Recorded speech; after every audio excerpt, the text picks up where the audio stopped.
parents making sure they have safeguards in place. So kind of using kind of internet safety settings, and most internet providers that parents will be using will have a great range of settings that they can set up. But I think also in line with that, it's not all about control, and that's the dangerous part of it.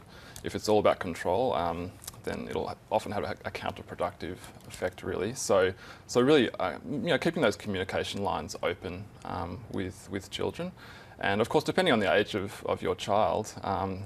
I mean, children are getting on technology at younger and younger ages now, and using mobile technologies, smartphones at younger ages. So it's really important to have those conversations at an earlier age. And when you talk about security settings, do you mean on the devices themselves? Yeah, on the devices, especially with younger ages, internet-enabled devices.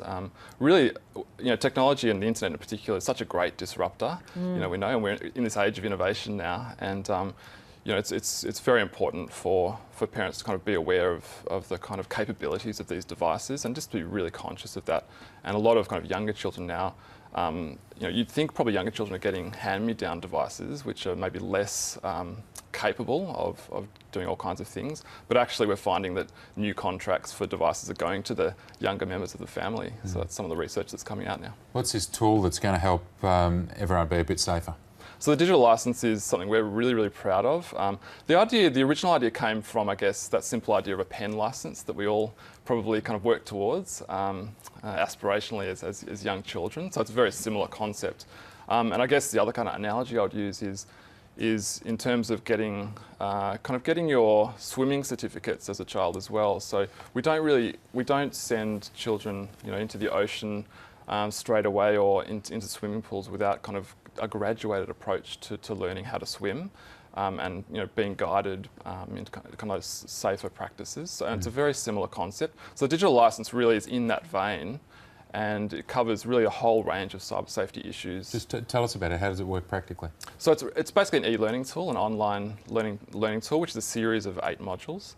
And so really starting from everything from kind of protecting your own privacy. As the first module you start on is digital devices, how to handle digital devices, especially mobile technologies, and working right through to a lot of social emotional issues. Of course, cyberbullying. And working right through to kind of searching online, and also even for slightly older children, kind of working with money and online credits. We find a lot of games now, especially apps, they're free to purchase, but actually the in-app purchase is where people get into trouble, especially younger children who may not be aware that they're purchasing things online, and suddenly the parents will get a bill. And this online tool is specifically geared to the child, isn't it? Absolutely, yep. So we're kind of setting the age range at 10 plus, and we're finding it's very engaging. The children can select their own avatar. We kind of worked with a great artist who did a lot of the design, so it's very engaging. Doesn't feel like homework. Doesn't feel like homework at all. And actually it opens up lots of conversation opportunities for families, actually, and we've found parents and teachers going through it and loving the kind of interactivity of it, and it gives them an opportunity to talk about those issues. Yeah. And really, quite frankly, there is so much at stake here, isn't there? Because you can get a situation where there might be online predators. Yeah, absolutely. And I think that kind of stranger danger thing has always been with us, pre-technology, pre-internet. But of course, in this new online environment, which children are getting onto at younger ages, they just don't have that kind of social awareness sometimes.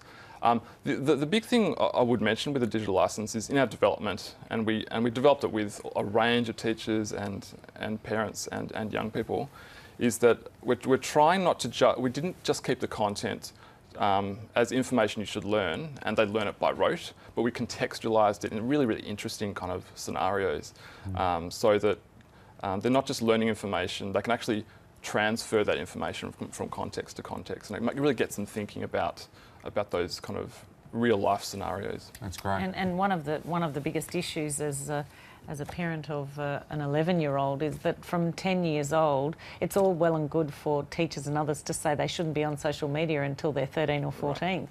But at 10 years old, when every single person in the class is on social media, it's very difficult as a right. parent to say, well, you're the only one who's not allowed to be on. Very difficult. And of course, 13 years of age is the kind of standard.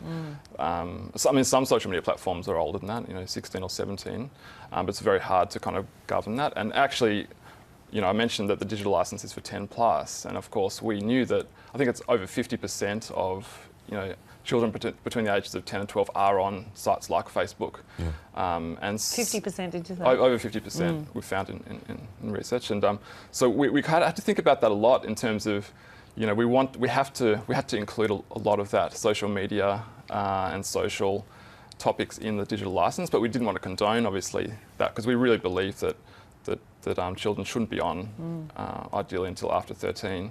So we generally position the child of the family as kind of the hero of looking after their dad's social media profile if he's applying for a new job, or looking after their older sister or brother, that kind of thing. So we're trying to not be, trying to avoid any kind of condescension.